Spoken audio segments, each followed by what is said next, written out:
My bad. Nah, I'm pushing too hard. Okay, see, this is where things will start going wrong. Remember this video, because this is when the robots will start to revolt. They're gonna show all their robot friends this. This is Sportscentre. Hey, I'm Marissa Roberto. We might see some hockey history in the nation's capital this evening. As entering tonight's game against the Sens, Sidney Crosby is just a point back from tying Mario Lemieux for the most points in franchise history. Now, it's taken Sid a long time to close in on this milestone, more than 20 years in fact. And it's not like he slowed down at all throughout those 20 years, as he is once again scoring at a point per game pace. And if he can keep racking up goals at the rate he has been, he could even hit 50, which is something he hasn't done since he was 22 years old. So considering how dominant he's been in his 2 decades-long tenure in Pittsburgh, it'll be nice to finally see him atop those record books. And history won't be the only thing being chased tonight, as the Pens are desperately chasing a win, as they have now lost 6 games in a row, which has knocked them all the way out of a playoff spot, which feels crazy to think about when we're talking about how hot the Pens were at the start of the season.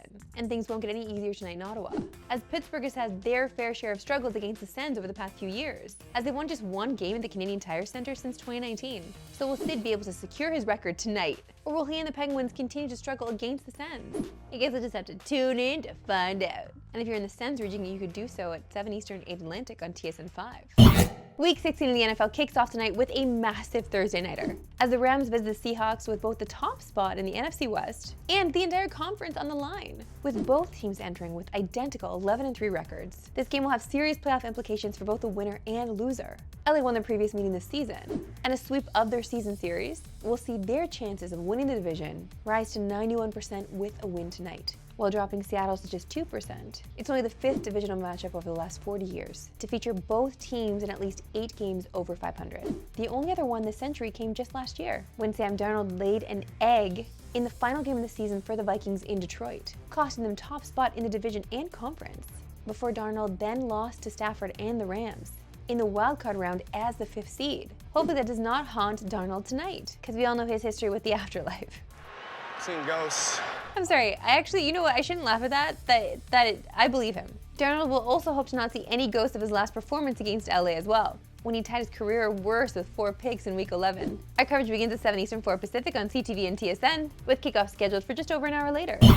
The Raps are back in action tonight, coming off a 10-point win over the Heat on Monday, which was their first game since losing in the NBA Cup quarters to the eventual champion Knicks. Toronto will be visiting Milwaukee, who is still without Giannis, who's been out for over 2 weeks with a calf injury. In their last meeting, the Raps destroyed the Bucks by 28 points, which was Milwaukee's most lopsided defeat of the season. That is until they got throttled by 45 points by the lowly Nets on Sunday, leading to this response from Kyle Kuzma. 45 points to the team that's trying to lose. You know, that's the beauty of this league, right?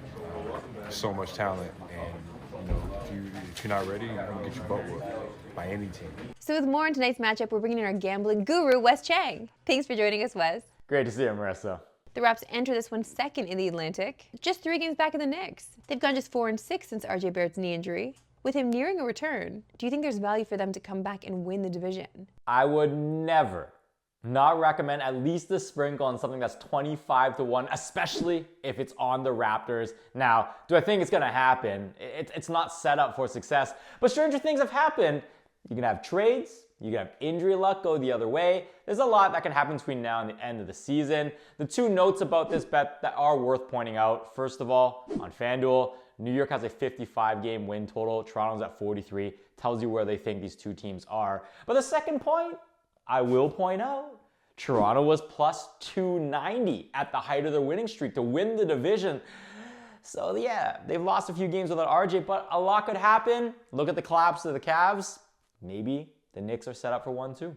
All right, you know I gotta ask, what's your best bet for tonight? I like Scotty Barnes to go over his rebounding prop. So much of this has to do with Giannis' absence. First of all, Milwaukee's already the 2nd worst rebounding team in the NBA. Without Giannis, that just gets worse. And then Scotty doesn't have to defend Giannis anymore, so that means more freedom to roam, loose rebounds available, and then they're gonna start transition plays earlier, which is what Toronto likes to do. I also think it's a bit of a buy low. He's had 6 double-doubles in his last 10. 2 games where he missed this was against the Knicks. Go for the value here with this line. Great to see you again, Wes. Enjoy the game tonight. You as well, Marissa. You can catch this one tonight on TSN, with coverage beginning at 7:30 Eastern, 4:30 Pacific, with tip-off just over half an hour later. That's it for me today. We'll see you back tomorrow at 3 Eastern, no Pacific. Have a good one.